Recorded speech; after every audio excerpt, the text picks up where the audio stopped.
Hi, this is part 2 of session 3 of Frequency Bone Summer Music Connection 5, the first couple of years.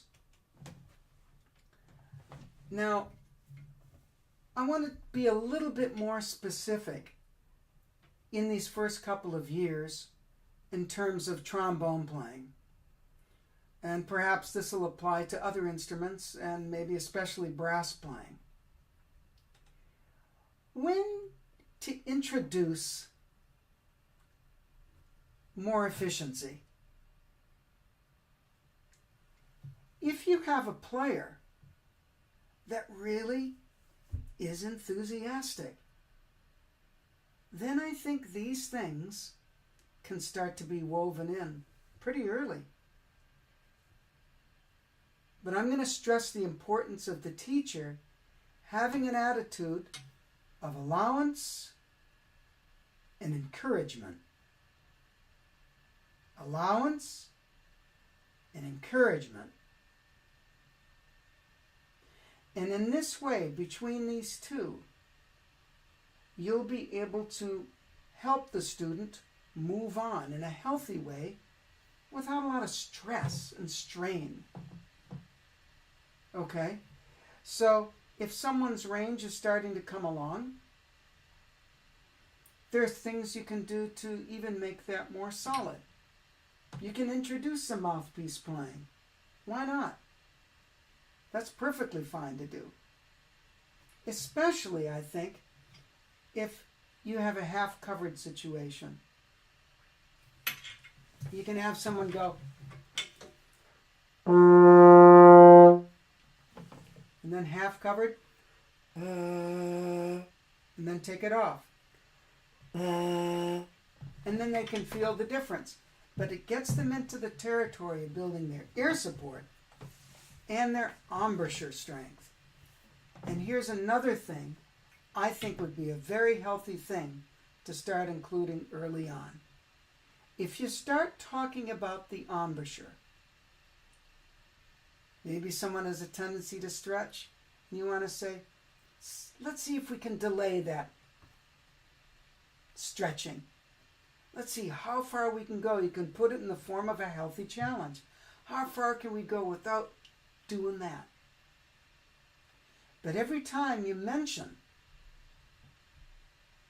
embouchure, you mention air. So they see them as a couple. They're a coupling. They're a partnership. And my feeling is, if this can happen early on, then the person isn't going to think, oh, that embouchure is just a web of complication that's not worth getting into.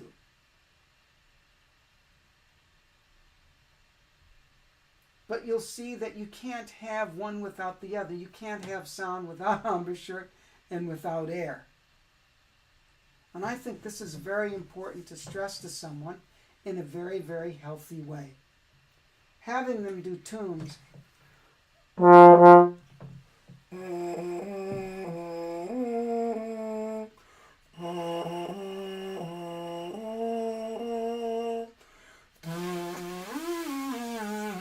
now,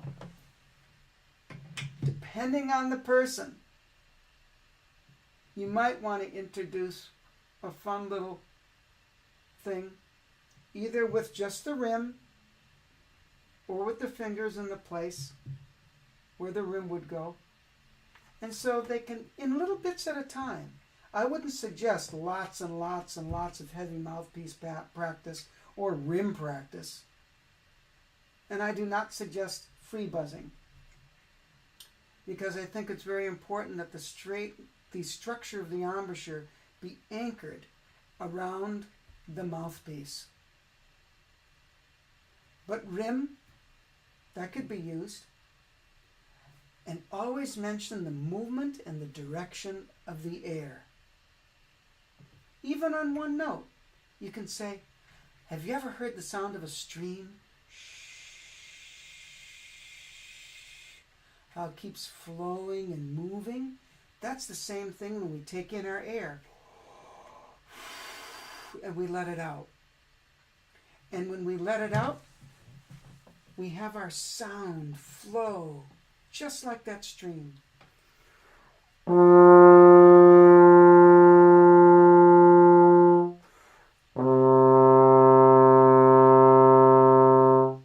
And it keeps moving. And so we get the feeling of motion. And so when someone's starting to practice articulation, it's the same feeling of motion. Because this is when sometimes things can get sticky. And I was taught early on to say, ta, with my tongue way up, with the tip way up.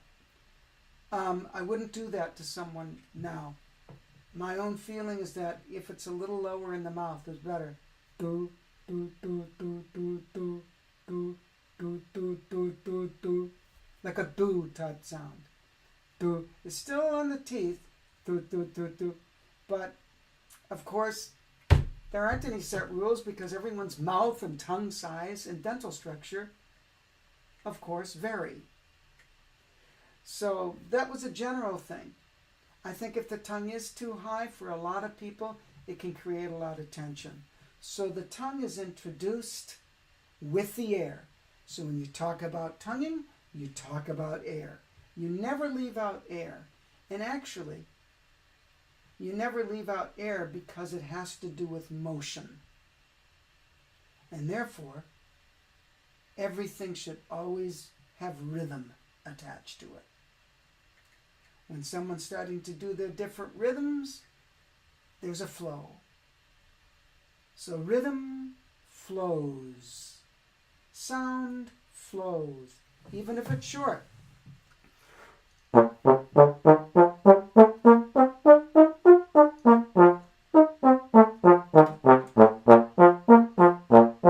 It's still flowing. And so, if they get this encouragement during the first couple of years, they will have an excellent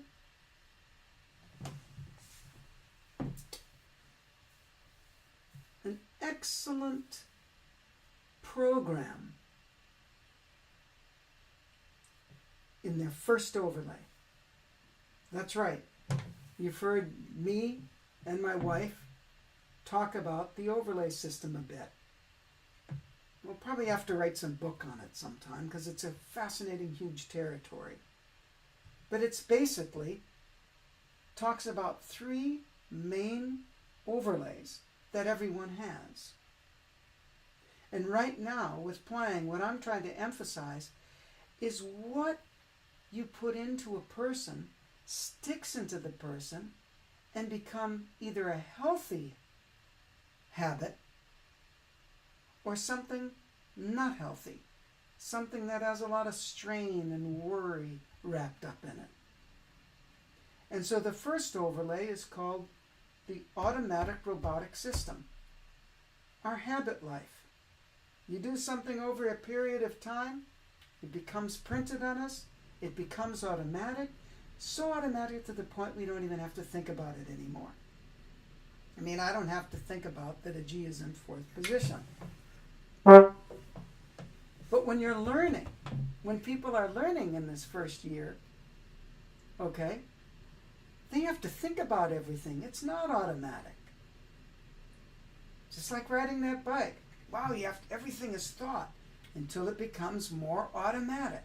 When things start to become more automatic, what happens is there's more choice. So the second overlay is called skill and choice.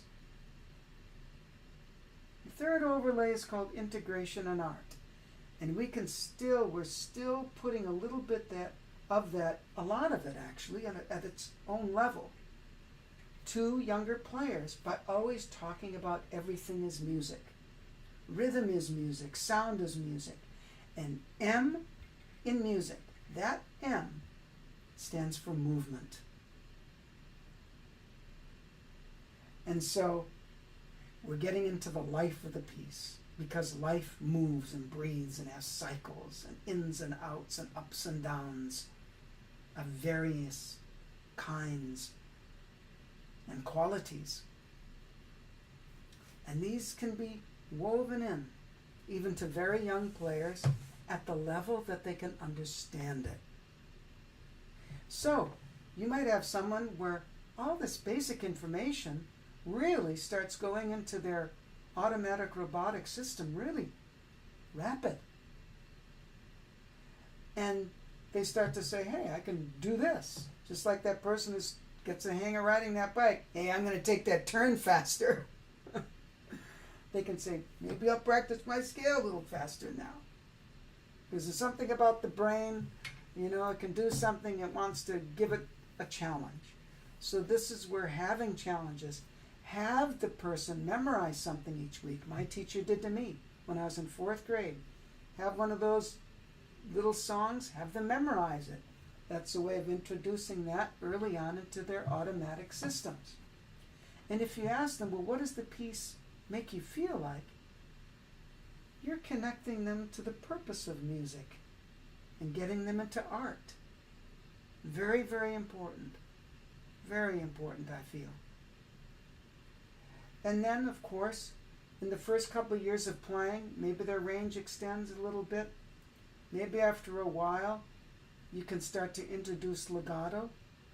In the first year, very lightly introduce legato. I would introduce glissing too, probably first. And so you see how much there is. But if the teacher can demonstrate, and I believe that playing duets with the person this first few years is very important. Place their little duets on a mouthpiece. And then go to the horn. And then they can feel the difference. Talk about the importance of posture and how that helps your air. So all these things are part of the living organism of being an instrumentalist musician.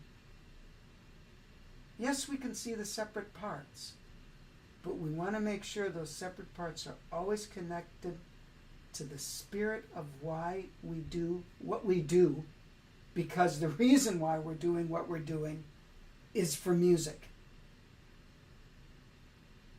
And that magic that it is.